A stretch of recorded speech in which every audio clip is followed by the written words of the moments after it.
Le sommeil avec cette demoiselle, c'est vraiment très très compliqué. Ouais, elle rigole.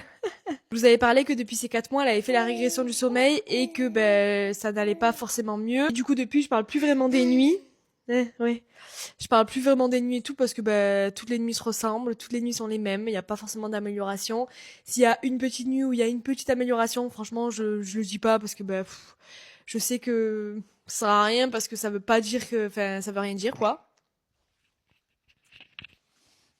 Franchement, pour ma première, j'ai pas connu ça parce qu'elle a fait ses nuits quasiment dès la naissance et elle a toujours fait ses nuits. Donc j'avoue que c'est un petit peu compliqué, surtout quand on n'est jamais passé par là, de pas comprendre en fait. Genre vraiment, c'est compliqué de pas comprendre ce qui se passe, de pas comprendre pourquoi elle dort si mal.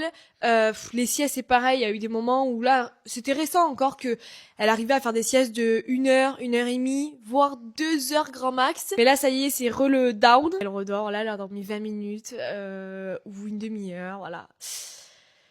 Franchement, c'est compliqué, que ce soit par rapport à moi et la fatigue et tout, mais bon, ça, on va dire, c'est autre chose, hein. Entre mamans, on se comprend. La journée, on tient, je sais pas d'où, avec quelle force, avec quel sommeil, avec quelle énergie, mais on tient. En plus, c'est pour elle, je me dis, mais je comprends pas pourquoi elle dort comme ça. Alors, je sais qu'à cet âge-là, c'est normal, elle a que 6 mois, je sais que à cet âge-là, il peut y avoir des réveils nocturnes, que ce soit tété de réconfort ou pour manger un petit peu, etc.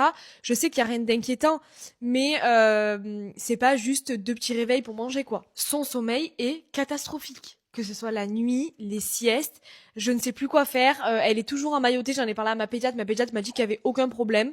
Je lui ai expliqué que dans sa conversion d'emmaillotage, elle a aucun moyen de se tourner. Elle n'y arrive pas clairement parce qu'elle est emmaillotée au niveau du haut des bras jusqu'à ses jambes, etc. Donc elle a pas de moyen de soulever une jambe pour passer sur le côté, etc. Donc ma pédiatre m'a dit qu'il y avait aucun problème, il y avait pas de danger vis-à-vis de ça. J'ai essayé de la désemmailloter parce que je me suis dit peut-être que c'est le fait qu'elle soit emmaillotée, ça y est, elle veut plus. Sauf que c'est carnage quand elle est pas emmaillotée. Elle a tout le temps ses mains au visage, donc elle s'enlève la tétine, elle se réveille, c'est vraiment pire. Déjà que les nuits emmaillotées sont pas ouf, mais les nuits sans être emmaillotées, je vous dis, c'est carnage. Donc je sais pas quoi faire en fait. Je me dis, qu'est-ce que je fais? Est-ce que je la laisse emmailloter? Est-ce que je la désemmaillote?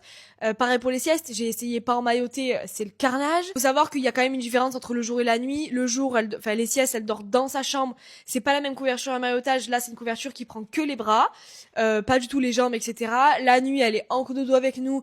Avec une couverture différente, donc il y a vraiment 2 distinctions de jour-nuit. Enfin, je sais qu'elle confond pas le jour et la nuit, mais c'est vraiment, en fait, je sais même pas quoi vous dire parce que je ne sais pas quel est le souci quoi. Aussi, j'ai déjà essayé de la passer dans sa chambre, ça ne change rien.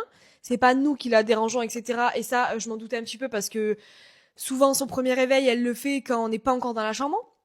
Donc voilà. Mais j'ai essayé de la mettre une fois dans sa chambre et c'était l'enfer sur terre. De pas sentir sa petite maman à côté, hein, de pas sentir le lait, de pas sentir tout, même avec quelque chose qui a mon odeur. Enfin, je ne sais pas. Je suis au stade où je ne sais pas quoi faire, je ne sais plus quoi faire, je ne sais pas pourquoi, je ne sais rien en fait. Voilà.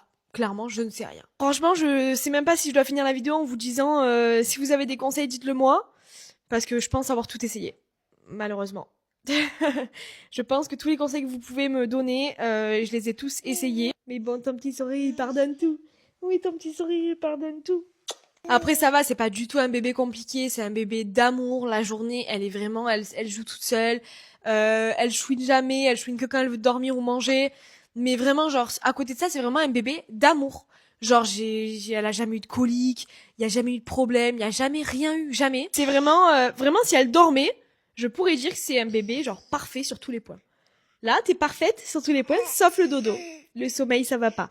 Ça va pas. Donc voilà, bah écoutez, je vous en donnerai des nouvelles le jour où ça changera. Hein.